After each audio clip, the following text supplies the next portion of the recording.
일어나 내 자리를 들고 걸어가라라는 제목으로 같이 말씀을 나누겠습니다. 예수님 시대 기준으로 예루살렘 성에는 10개의 성문이 있었습니다. 그 중에 하나가 양문, 오늘 말씀에 등장하는 양문 시프 게이트입니다. 그 양의 문, 우리가 흔히 말하는 그 양 말하는 거죠. 그 시프 게이트가 있습니다. 제사 드릴 때 속죄 제물로 썰 양을 끌고 들어가는 문이라 해서 양문이라 이렇게 불렀습니다. 그리고 나중에는 그 성문 위에 사자상을 2개 이렇게 붙여놨기 때문에 라이온 게이트, 그래서 사자문 이렇게도 부르기도 했고요. 그리고 바로 그 문을 나가면 바로 이어서 베냐민 지파가 시작되기 때문에 베냐민 문이라고도 이렇게 불렀습니다. 근데 오늘은 요한이 왜 여러 가지 이름을 가지고 있는 문인데 양문이라고, 왜 양문이라고 불렀는지 그것을 우리가 좀 생각해 볼 필요가 있습니다. 이 양문을 들어서면요, 전방 10m 앞에, 이 양문을 들어서자마자 전방 10m 오른쪽에 보면 베데스다라는 연못이 있었습니다. 그래서 10m면 양문 곁에라고 말해도 무방하겠죠, 그죠? 양문 바로 곁이라고 말해도 크게 이상하지 않습니다. 헬라어로 이 베데스다라는 베트헤스다라는 그 아람어의 어역이고요, 은혜의 집이라는 뜻입니다. 이걸 히브리어로 바꾸면 베트헤세드가 됩니다.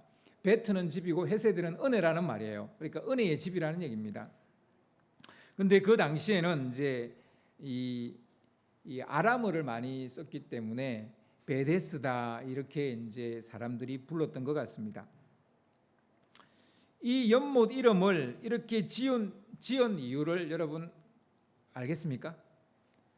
왜 베데스다라고 지었는지, 왜 은혜의 집이라고 이 연못을 그렇게 불렀는지 여러분 알겠습니까? 속죄의 양을 끌고 온 사람들이 이 베데스다 연못에서 양을 씻기고 성전 안으로 끌고 들어갔다고 해요. 그 속죄받기 위해 양을 끌고 온 그 당사자들이 양을 씻기면서 어떤 생각을 했을까요? 무슨 생각을 했을까요? 이 양이 아니면 자신의 죄를 없이 할 수 없으니 은혜를 생각하지 않을 수가 없다는 거죠. 양을 씻기면서 내가 이 양처럼 지금 씻기고 성전에 올라가서 죽어야 되는데 네가 나 대신 죽어야 되겠네라고 생각을 하는 거죠. 이건 은혜죠. 그래서 은혜의 집이다 이렇게 불렀던 것이 아닌가 싶습니다. 자신의 죄를 양에게 전가시키고 속죄를 받는 것은 은혜임에 틀림이 없는 거죠. 그런데 세월이 겹겹이 쌓이면서 베데스다는 본래 용도와 의미는 퇴색을 하게 되고 다른 용도와 의미를 지닌 곳으로 의미 변이 혹은 용도 변경이 일어나고 말았어요. 일종의 의미 확장이기도 하고 용도 변경이라 할 수도 있을 것 같아요. 시간이 청청이 쌓이다 보면 이런 일들이 종종 일어나곤 합니다. 원래는 이런 의미를 지녔고 이런 용도였는데 나중에는 전혀 다른 의미와 용도를 가지게 되어지는 이런 경우들이 있습니다. 우리 요즘에도 이런 일들이 이제 일어나는 거 여러분 잘 아시죠? 청와대는 대통령이 직무를 보는 곳인데 이제는 어떤 곳이 됐습니까? 관광할 수 있는 곳이 됐죠. 이와 같이 의미 변화, 용도 변화 일어날 수 있는 겁니다. 대속제물이 될 양을 씻은 곳으로 인식되던 것은 뒷전으로 밀리고 연못물이 움직일 때에 제일 먼저 들어가는 사람이 낫는다라는 속설만 남게 된 거예요. 양을 씻으면서 은혜를 이렇게 음미하는 것이 아니라 물이 움직일 때 제일 먼저 들어가는 사람이 낫는다는 속설만 남아 있는 곳이 됐다는 거죠. 이게 베데스다의 양은 사라지고 많은 병자들이 꽉꽉 차 있게 된 이유입니다. 요한복음 5장 3절을 보면요. 요한복음 5장 3절을 보면 이런 말씀이 나옵니다. 그 안에 많은 병자, 맹인, 다리 저는 사람, 혈기 마른 사람들이 누워 물의 움직임을 기다리니. 베데스다 안에는 행각이 5개가 있었는데 그 안에 병자들로 꽉꽉 차 있었다라는 겁니다. 요즘으로 말하면 거의 요양원이라 해도 틀리지 않을 것 같아요. 여러분 요즘 요양원 들어가기 쉽지 않습니다. 자리가 꽉 차 있어가지고요 대기하고 기다려야 됩니다. 그런 것 같아요. 지금 이 베데스다가 이 요양원과 같이, 요즘으로 말하면 요양원과 같은 곳입니다. 예수님은 그 많고 많은 성문 중에 하필이면 베데스다가 있는 양문으로 들어가셨을까요? 세상 죄를 지고 가는 하나님의 어린 양이기 때문입니다. 양은 이 양문으로 들어갔어요. 예수님은 어린 양이에요. 세상 죄를 지고 가는 하나님의 어린 양이라고요. 그러니까 그분이, 예수님이 왜 양문을 선택했는지, 그리고 요한이 왜 예수님이 양문으로 들어갔다고 꼭 기록을 했는지, 사자문이라 해도 되고 베냐민 문이라고 해도 되는데 왜 양문이라고? 예수님 당시에는 더 이상 그 문으로 양이 들어가지 않았어요. 옛날에 그랬는데 이제 용도 변경됐어요. 의미 변이가 일어났어요. 더 이상 양을 끌고 그 문으로 들어가잖아요. 다른 문으로도 들어오고 막 그랬어요. 달라진데도 불구하고 예수님이 왜 양문으로 들어갔고 사도 요한은 왜 예수님이 양문으로 들어갔다고 기록을 했는지 우리는 생각해 볼 필요가 있다라는 것입니다. 모든 사람의 죄를 대신해서 속죄제물이 되실 어린 양이기 때문에 예수님이 그 문을 들어가신 거예요. 또한 속죄의 제물이 될 어린 양으로서 베데스다라는 연못으로도 가셨던 것 같아요. 양이 이 베데스다에 가서 씻기고 올라갔던 것처럼, 성전으로 올라갔던 것처럼 예수님이 그를 목적으로 베데스다에 가신 거 아닌가, 이런 생각을 해볼 수 있습니다. 오래된 의미고 오래된 용도를 예수님이 덜 치워내신 거죠. 그죠? 하지만 베데스다 안에 있는 사람들의 눈에 예수는 자신의 죄를 대속해 줄 하나님의 어린 양으로 보이지 않았어요. 주님이 베데스다에 들어섰지만 그 누구도 예수님에게 눈길조차 주지 않았어요. 그들은 오직 연못의 물이 언제쯤 움직일지에만 초미의 관심을 쏟고 있었어요. 다른 사람보다 먼저 들어가려고 스탠바이 하고 있었다는 거예요. 그러니까 물 움직이는 거 보고 또 누가 먼저 들어가나 그거 막 보고 있는 거예요. 어쩌면 베데스다는 우리 시대의 교회의 모습은 아닐까, 이런 생각을 해봅니다. 교회는 분명 은혜의 집이에요. 베데스다예요.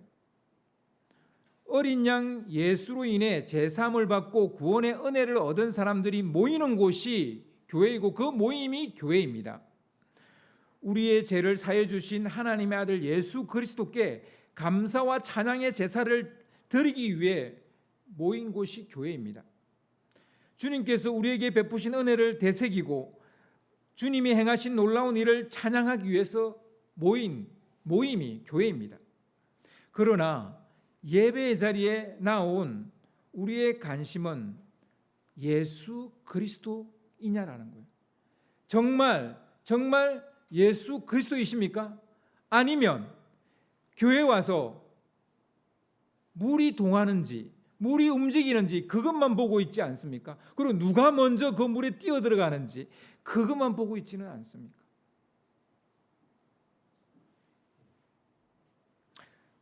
제사에는 관심 없고 떡고물에만, 그 제사상에서 떨어지는 떡고물에만 관심이 있지 않은지 우리가 생각해 볼 일이죠.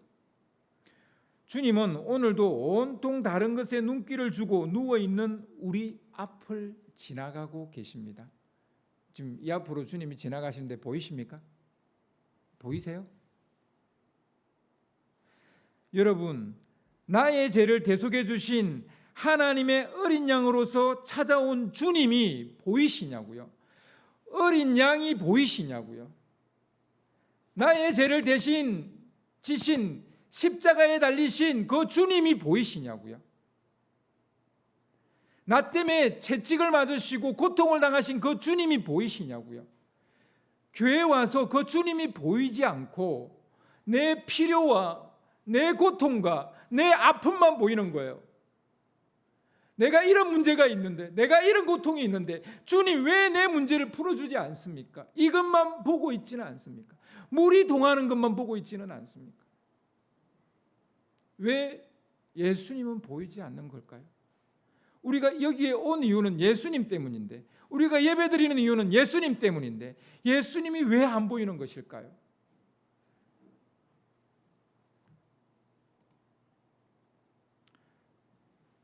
물론 예수님은 우리의 고통과 질병을 치료하시는 분이시기도 합니다.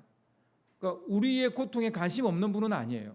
우리의 문제에 관심 없는 분은 아니에요. 우리 일상과 우리 일과에, 우리 인생에 관심 없는 분은 아니에요. 이사야 53장 5절의 말씀처럼 주님은 우리를 치료하기 위해 고난을 당하셨어요. 그가 찔림은 우리의 허물 때문이요 그가 상함은 우리의 죄악 때문이라. 그가 징계를 받음으로 우리는 평화를 누리고 그가 채찍에 맞음으로 우리는 나음을 받았도다. 하지만 베데스다에 머물고 있었던 사람들에게 예수님은 하나님의 어린 양으로 보이지 않았던 거예요. 채찍 맞았던 주님, 십자가를 지셨던 주님, 그런 주님으로 보이지 않는 거예요. 심지어는 치료자로도 보이지 않는 거예요. 그들 사이로 지나가고 있었지만 그 누구도 예수님에게 눈길 한 번 주지 않았습니다. 여러분, 이 시대에 교회에서 가장 외로운 이가 누굽니까? 예수님 아닐까요? 이 시대에 가장 교회에서 외면받는 분이 누굴까요? 목사일까요? 장로님일까요? 권사님일까요? 집사님일까요? 혹 예수님은 아닐까요? 교회에서 가장 외면받고 있는 사람, 가장 외면받고 있는 이, 만약 그렇다면 이건 낭패가 아닐 수가 없습니다. 우리는 우리의 믿는 종교를 기독교라 그래요. 왜 기독교라 그럽니까? 그 기독이 예수를 말하는 거예요. 한자로. 예수 그리스도를 기독이라고 말해요. 한자로. 그리고 우리를 그리스도교라고 그래요. 우리는 유대교가 아니에요. 우리는 이슬람도 아니에요. 우리는 예수가 하나님의 아들이고 그리스도라는 것을 믿는 기독교예요. 기독교. 무슨 말입니까? 기독교인들은 예수를 바라봐야 된다는 거예요. 예수 안에서 하나님께도 갈 수 있고, 예수 안에서 치료도 일어날 수 있고, 예수님 안에서 내 삶의 문제도 해결될 수 있고, 모든 것은 예수를 통해서 이루어지는 거예요. 그래서 기독교예요. 이슬람은 마호메트가 마지막 선지자라고 말하는 거예요. 예언자라고 말하는 거예요. 그래서 모든 것을 마호메트를 통해서 보는 거예요. 그게 이슬람이에요.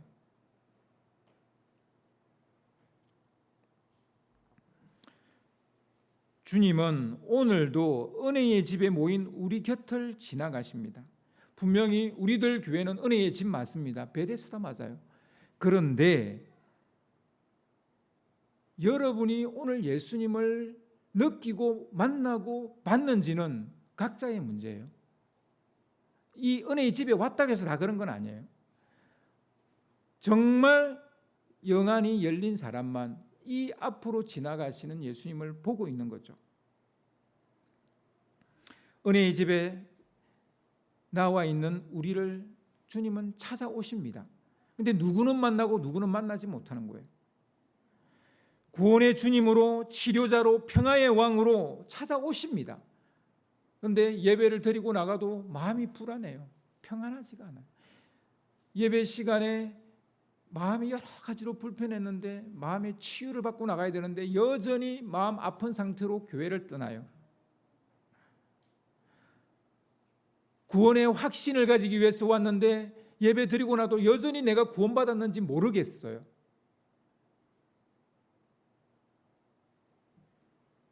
여러분, 우리 모임 중에 예배 중에 임하시는 주님을 보시고 느끼고 만나시기를 바랍니다.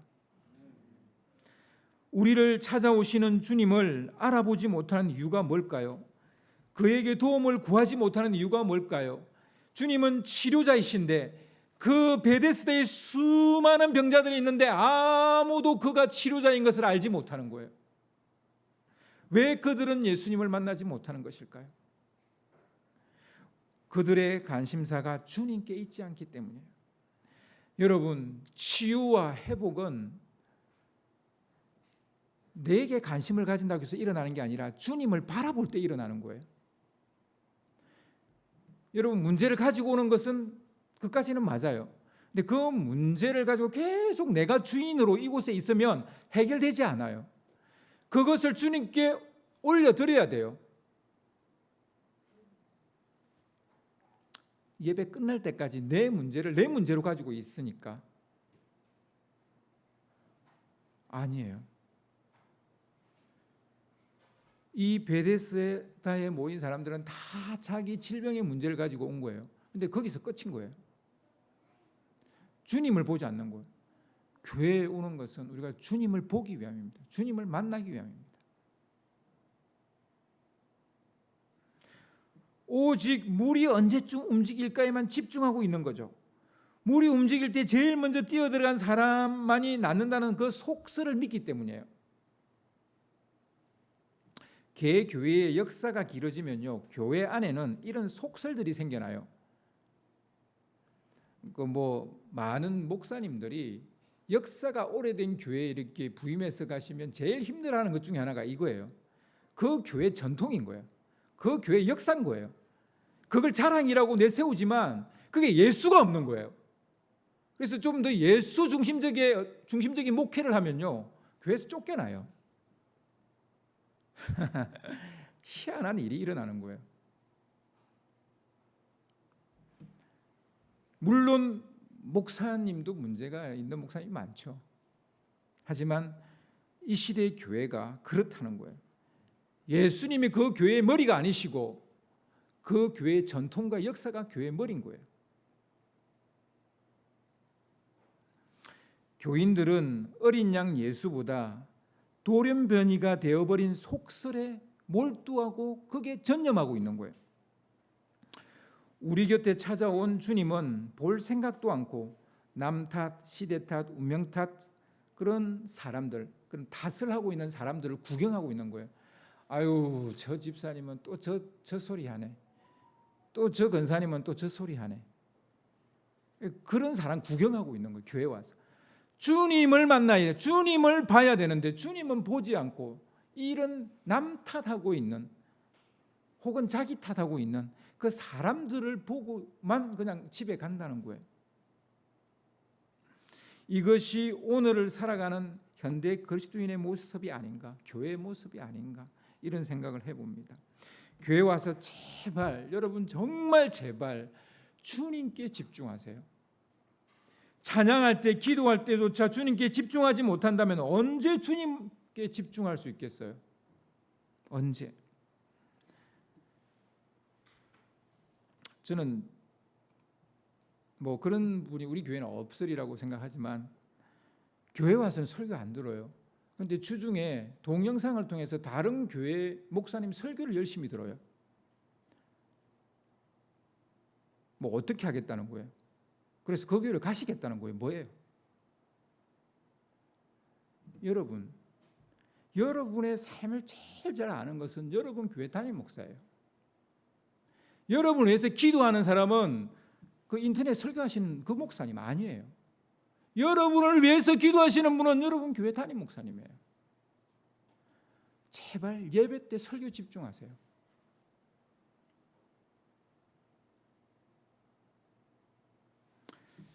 우리 설교에 집중이 안 되는 분이 있다면 우리 교회 주부에 메모란을 제가 항상 만들어 놓잖아요. 그 메모란에 설교를 좀 적어보세요. 집중이 안 되면. 적으면 좀 나을 거예요. 아니면 우리 송중석 집사님처럼 핸드폰에 직접 적어서 카톡에 올리시든지요. 나는 손이 느려서 빨리 못해요. 그러면 여러분 마음에 딱 하나 들어온 문장이라도 있을 거 아니에요. 일어나 내 자리를 들고 걸어가라. 그 말이라도 적어서 올리세요. 그러면 되잖아요. 손 느린 거 핑계 대지 마시고. 사실 우리 중석 집사님이 이제 이게 손이 빨라서 글을 잘 써서 올리시는데, 그래도 보면 이제 오자도 좀 있고, 그리고 이제 제가 설교자니까 알잖아요. 내가 이런 의도로 말한 건 아니었는데라는 약간의 뉘앙스의 말들이 좀 올라와 있어요. 근데 좋아요. 너무 좋아요. 아, 내 말이 저렇게 들릴 수도 있겠구나라는 걸 저는 피드백할 수 있고요. 여러분 좀 틀려도 괜찮아요. 오짜나도 괜찮아요. 제가 설교한 내용하고 좀 다르게 적어 올려도 괜찮아요. 자기가 적용한 것일 수도 있으니까. 여러분 이렇게 하지 않으면 집중 안 돼요.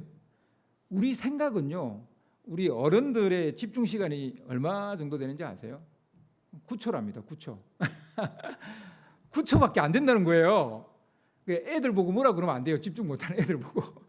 우리도 9초밖에 집중이 안 되는 거예요. 그러니까 쓰든지 뭘 해야 돼요. 안 하면 우리가 집중이 안 되는 거예요. 집에 가스불을 껐는지 안 껐는지, 뭐 돌려놨는지 안 돌려놨는지, 오늘 오후에 뭘 가야 되는데 그걸 갈 때 어떻게 갈 것인지 말 것인지, 뭐 이런 생각들로 금방 말씀에서 떠나버립니다. 그래서요, 쓰세요.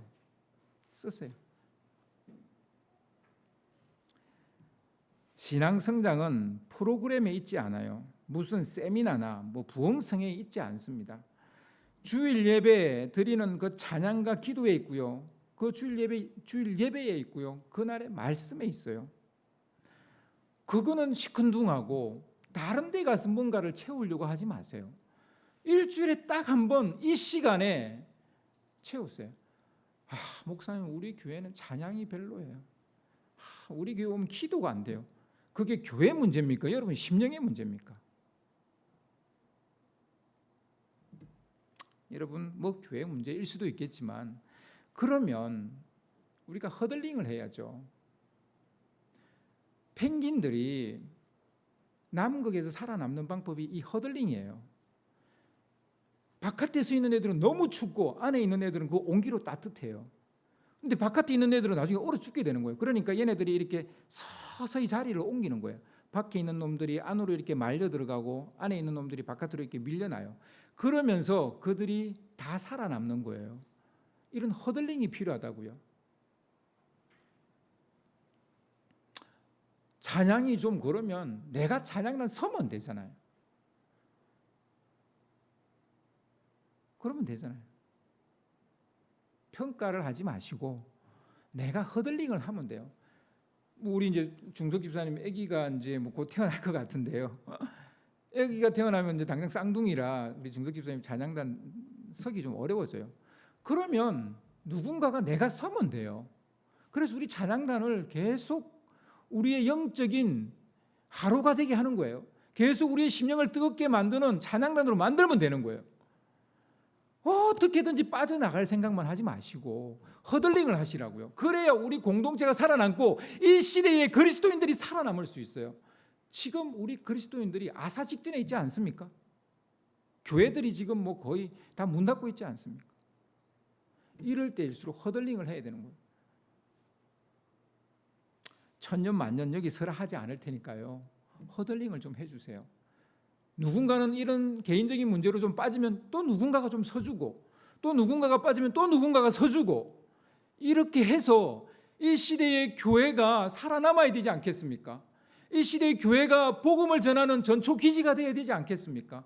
이 시대의 교회가 선교해야 되지 않겠습니까?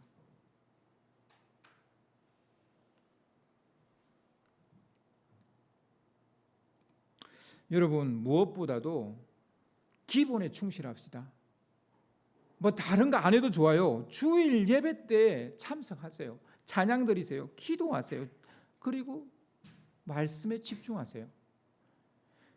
이 기본만 잘해도 여러분 신앙 지킬 수 있습니다. 근데 이 기본을 안 하니까 힘든 거예요. 넘어지는 거예요. 자빠지는 거예요. 쓰러지는 거예요. 우리 기분에 충실합시다. 아무튼 주님은 눈길조차 주지 않는 베데스다 사람들 사이로 지나가시다가 한 병자 앞에 멈추었었어요. 물론 이 사람도 예수님을 보지는 않았어요. 이 사람도 물만 보고 있었어요. 물이 움직이나 안 움직이나, 예수님 옆에 왔는지 안 왔는지조차도 몰라요. 그 사람은 38년이나 지병을 앓고 있는 오래된 병자입니다. 이런 그리스도인들이 교회 안에 많다는 거죠. 20년, 30년 교회 생활을 했는데 여전히 문제 하나 해결하지 못하고 자기 안에 골마 썩어 있는 부분들을 가지고 그대로 또 물만 보고 있는 이런 그리스도인들이 교회 안에 많다는 거죠. 주님은 그 오래된 병자에게 물었습니다. 낫고 싶으냐? 그의 대답은 오늘 본문 7절에 나오는데요. 제가 표준 세번역으로 읽어드리겠습니다. 선생님, 물이 움직일 때에 나를 들어서 못에다가 넣어주는 사람이 없습니다. 내가 가는 동안에 남들이 나보다 먼저 못으로 들어갑니다. 애절하고 애석한 사연이 아닐 수 없죠. 38년을 그래서 낫지 못했다는 거예요. 참 애석한 일이죠. 먼저 들어갔으면 됐는데 먼저 한 번도 못 들어갔다는 얘기예요. 사람들 참 비정하죠. 무정하죠. 다 자기 먼저 가겠다고 아무도 먼저 들어가지 못하는 이 비정한 세상, 정말 비정하고 무정한 인간들의 집합소, 그게 베데스다였다는 거예요. 은혜의 집이 아닌 거죠, 더 이상. 그런데 그의 대답을 듣고 있노라면 이런 느낌이 들어요. 정형외과에 가서 선생님 요즘 불면증을 앓고 있는데 좀 어떻게 하면 잘 수 있을까요? 정형외과에 가서 불면증을 앓고 있는데 어떻게 하면 될까요? 라고 묻는 거하고 똑같아요. 신경내과에 가서 뼈가 부러졌나 봐요. 어떻게 하면 좋죠? 이렇게 말하고 있는 거예요. 애절함도 느껴지고 애석함도 느껴집니다. 그런데 그의 사연을 다시 듣고 또 들어도 자다가 봉창 두드리는 것 같은 그런 느낌이에요. 번지수가 잘못됐다는 그런 느낌 지울 수가 없어요. 여러분 안 그렇습니까? 저희 집에 와서 김 씨를 찾는 것과 같죠. 저희 집에는 박 씨밖에 없어요. 번지수가 잘못된 거예요. 물이 움직일 때 제일 먼저 들어가도 낫지 않기 때문에 이건 속설일 뿐입니다. 그러니까 번지수가 잘못된 거예요. 애석하고 참 애절하긴 한데 참 그 사연 들으니까 가슴 아픈데 번지수가 잘못됐다고요.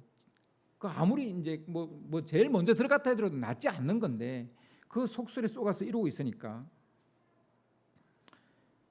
치유는 속설에 있지 않고 그걸 잘 고칠 수 있는 원의사를 찾아야죠. 그래야 치유가 일어나죠. 진정으로 치유의 은혜를 받고 싶다면 번지수부터 바로잡아야 됩니다. 잘못된 것을 붙잡고 있는 거예요 지금. 38년 된 병자의 병명이 무엇일까요? 병명이 안 나와요. 여러분 추측을 해보셔야 돼요. 누워있는 것으로 보아, 남들보다 먼저 뛰어들지 못한 것으로 보아 제 생각에는 중풍일 가능성이 높습니다. 하지만 이것은 드러난 병이에요.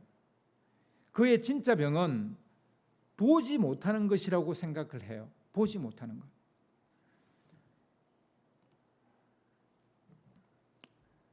CCM 가수 중에 히즈윌이라고 있어요. 히즈윌 맞죠? 히즈윌. 그가 베데스다라는 복음송을 불렀더라고요. 저도 처음 알았어요. 그런데 그 가사를 보고 제가 한참 고민을 했어요. 이 사람이 왜 가사를 이렇게 썼지? 왜냐하면 38년 된 병자 이야기를 하다가 갑자기 시각장애를 앓고 있는 바디메우 이야기를 하는 것처럼 느껴지기 때문이에요. 그래서 가사 제가 한번 읽어볼게요. 여러분들도 한번 들어보세요. 나는 꿈도 없이 소망 없이 누워만 있네.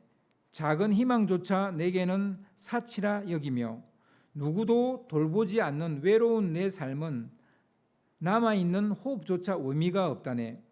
찾아올 일 없는 삶에 주님이 오셨네. 나는 남은 힘을 다해 그분께 외쳤네. 내가 낫기를 원합니다. 내가 보기를 원합니다. 여기에요, 여기. 이 부분이에요. 내가 낫기를 원합니다까지는 38년 된 병자 이야기가 맞아요. 근데 갑자기 내가 보기를 원해요. 이러는 거예요. 아무도 구할 수 없는 고통에서 나를 건지소서. 내가 낫기를 원하느냐? 내가 보기를 원하느냐?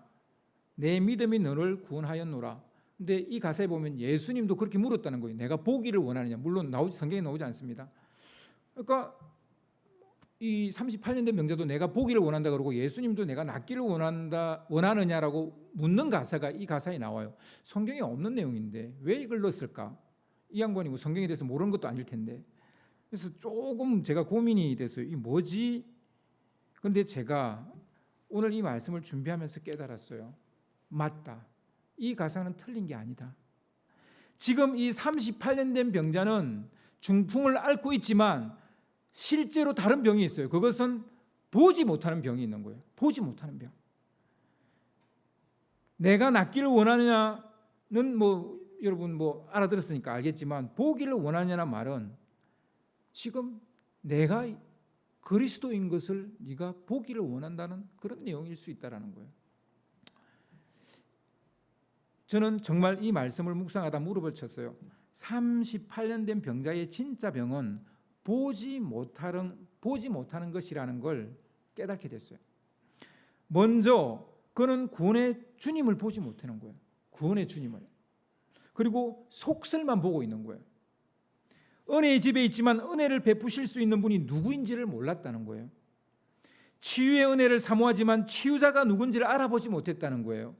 예수님이 보이지 않는 것은 시각장애예요.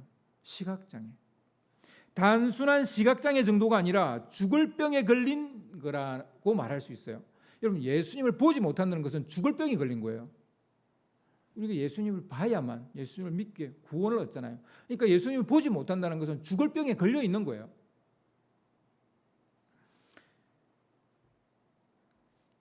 (38년) 된 병자는 여지껏 낫지 못한 것이 자기가 다른 사람보다 느리기 때문이라고 생각했어요. 자기가 느리기 때문에. 자기가 못나서 그렇다는 겁니다. 자기 탓을 하죠. 내가 느려서 그렇다고. 근데 한편 다른 사람들이 나보다 더 빠르다고 말합니다. 그건 또 남 탓이죠. 그러니까 내 탓, 남 탓만 하고 있는 거예요. 주님을 보지 못하는 사람들은 이렇게 남 탓, 자기 탓하면서 허송세월만 보내는 거예요. 그러나 그가 낫지 못하는 실제 이유, 그 팩트는요, 주님을 보지 못했기 때문이고 주님을 찾지 못했기 때문입니다. 주님을 알아보지 못했기 때문이에요. 속설이나 잘못된 사설에 사로잡혀 있었기 때문입니다. 이것을 보지 못하기 때문에 그는 38년을 누워서 지낸 겁니다. 38년 된 병자의 또 다른 병은요, 마음의 병인데요. 그가 베데스다에 누워 있는 것은 낫기를 원했을까요? 정말 이제 낫기를 원해서 그에 누워 있었을까요? 처음 얼마 동안 그랬는지 몰라요. 하지만 이제는 베데스다에 누워 있는 것이 일상이 되어버린 거예요. 낫기 위해서 베데스다에 가는 것이 아니라 베데스다에 가지 않으면 갈 곳이 없는 거예요. 일상에 매몰된 전형적인 모습이라고 할 수 있습니다. 베데스다에 매일 출근 도장 찍고 있지만 그를 지배하고 있는 것은 무기력이고 낙심이고 불신이에요. 믿음이 없는 거죠. 이런 현실을 받아들이는 듯한 말을 주님께 한 거죠. 사실은 대답이 아니라 자기 생각을 이야기하고 있는 거예요. 낫고 싶다고 말해야 되는데 변명을 들어놓는 거예요. 내가 저 사람들보다 빨리 못 간다고. 저 사람들이 나보다 더 빨리 간다고. 이렇게 변명을 늘어놓는 거예요. 바로 이것이 마음이 병든 사람에게 나타나는 현상입니다. 누가 뭘 물어보면 변명부터 하는 경우가 있죠. 저도 그럴 때가 있는데 여러분도 그럴 때가 있죠. 누군가 여러분한테 뭘 물어봤어요. 그러면 예, 아니요 하든지 그거에 대한 대답을 하면 되는데 변명을 늘어나요. 막 뭔가 뭐 설명을 해요. 왜 그래요? 변명 듣고 싶어서 물어본 게 아닌데 왜 그래요? 예, 현재 무엇 때문에 좋지 않은 감정이 있는 거예요. 그러니까 그 감정이 바로 쑥 하고 튀어나오는 거죠. 이것이 더 심해지면요, 누가 묻지도 않았는데 혼자서 무슨 변명을 늘어놓는 사람이 돼요. 지하철이나 길거리에 보면 술 취한 사람이 아니에요. 그리고 핸드폰 하는 것도 아니에요. 뭐 이렇게 무선으로 끼고 하는 것도 아니에요. 아닌데도 주저리 막 뭔가 막 변명하듯이 말을 하는 사람을 종종 봅니다. 요즘 그 수가 늘어났어요. 이 정도면 심각한 거죠. 근데 그 전 단계가 뭐냐면 사람들 앞에서 변명을 하는 거예요. 변명하라고 물어본 게 아닌데 그냥 어떻게 됐냐고 물어본 건데 자꾸 뭔가 변명을 해요. 이 정도면 마음의 병이 이미 온 거예요. 감정이 이렇게 지금 막 어느 정도 이렇게 좀 상해 있는 거예요. 누군가와 대화를 할 때 자꾸 변명을 늘어놓는다면 자기 안에 쌓여 있는 것이 있다라는 것을 인정하셔야 돼요. 이걸 뭐 메타인지라 그러잖아요. 자기가 어떤 사람인지 알아야 돼요. 예수님은 이런 자들에게 외칩니다. 일어나라는 거예요. 일어나라. 누워 있는 자들에게 외칩니다. 일어나라는 거예요. 예수가 그리스도라는 사실을 알지 못하는 영적으로 눈먼 자들에게 외칩니다. 일어나라는 거예요. 마음에 여러 가지 감정들이 쌓여 있는 사람들에게 외칩니다. 일어나라는 거예요. 몸에 병이 생겨 누워 있습니까? 마음과 오욕이 병들어 누워 있습니까? 영혼의 눈이 멀어서 누워 있습니까? 일어나라는 거예요. 일어나라. 그래서 주님께서 오늘 일어나라 이렇게 말씀하시는 거예요. 그리고 또 이렇게 말씀하십니다. 내 자리를 들고 걸어가라고 외칩니다. 자리를 들고 가라는 것은 다시는 이곳으로 돌아오지 말라는 거예요. 자리를 놓고 간다는 것은 내일 또 온다는 얘기예요. 자리를 들고 가라는 것은 내일이고 언제 이후로 오지 말라는 거예요. 다시 이곳으로 돌아오지 않기 위해 꼭 알아야 할 것이 있는데 요한복음 5장 14절을 보면 알아야 될 그 첫 번째 답이 나옵니다. 그 후에 예수께서 성전에서 그 사람을 만나 이르시되 보라 내가 나았으니 더 심한 것이 생기지 않게 다시는 죄를 범하지 말라 하시니 죄를 짓지 말라는 거예요. 죄는 우리를 각으로 복귀시키는 지름길이에요. 죄는 지옥의 문입니다. 죄를 멀리할 때 새 삶의 힘을 얻게 되는 겁니다. 그래서 우리가 정말 이제 일어섰다면 자리를 들고 가버려야지 그 자리를 놓고 가면 또다시 오게 된다는 거죠. 그리고 죄를 짓게 되면 또다시 오게 된다는 거예요. 또다시 병이 든다는 거예요. 두 번째 답은 예수님을 알라는 거예요. 유대인들이 병이 나와서 자리를 들고 가는 이 사람에게 크게 야단을 쳤어요. 나무랬어요. 안식일에 하지 말아야 될 것을 했다는 거예요. 안식일에 이런 걸 들고 다니면 안 된다는 거예요. 그러자 고침받은 그 사람이 이렇게 말을 합니다. 나를 낫게 한 그 사람이 자리를 들고 가라 해서 내가 이거 들고 갑니다 라고 말합니다. 유대인들이 다시 물었어요. 그런 걸 지시한 사람이 누구냐? 누가 그런 못된 말을 했냐?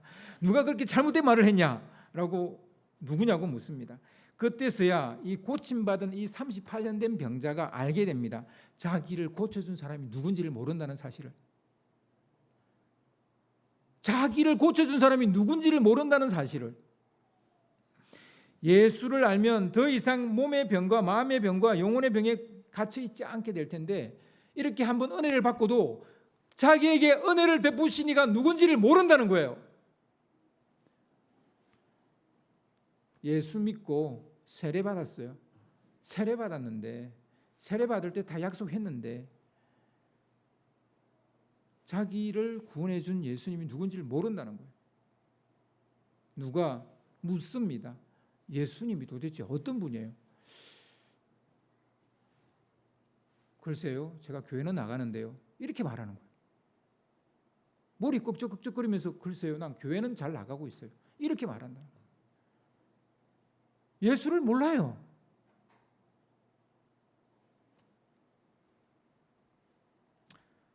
주님이 38년 된 병자에게 자리를 들고 가라고 하신 또 다른 이유가 있습니다.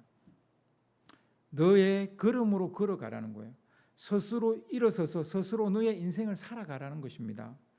우리는 병자를 보면 이렇게 세워주려 하죠. 그것이 자비이고 배려라고 생각하죠. 과연 그럴까요? 여러분 이렇게 몸이 좀 불편하신 분 보면 우리가 막 옆에서 도와주려 하잖아요. 한번 보세요. 주님이 그 사람을 부축했습니까? 이 38년 된 병자를 부축을 했어요? 아니요. 부축은 그냥 손도 내밀지 않았어요.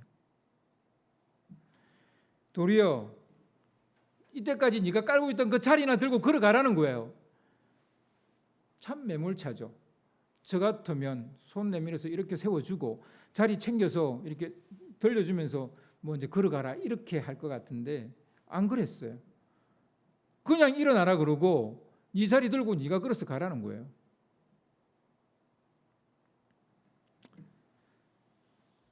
독립은 주님이 원하는 겁니다. 부모인 제가 우리 아이들에게 원하는 것은 독립이에요. 부모의 관여와 간섭이 없어도 스스로 자신의 삶을 살아가고 자신의 신앙을 지킨다면 더 바랄 것이 없습니다. 주님이 그들에게 진정으로 원하는 것, 주님이 그 38년 된 병자에게 원하는 것, 주님이 지금 현재 우리 그리스도인들에게 원하는 것, 내 자리를 들고 걸어가라는 거예요. 스스로 일어서라는 거예요. 스스로 걸어가라는 거예요. 그것입니다. 여러분, 일어나 여러분의 자리를 들고 걸어가시는 여러분 되시기를 주님의 이름으로 축원합니다.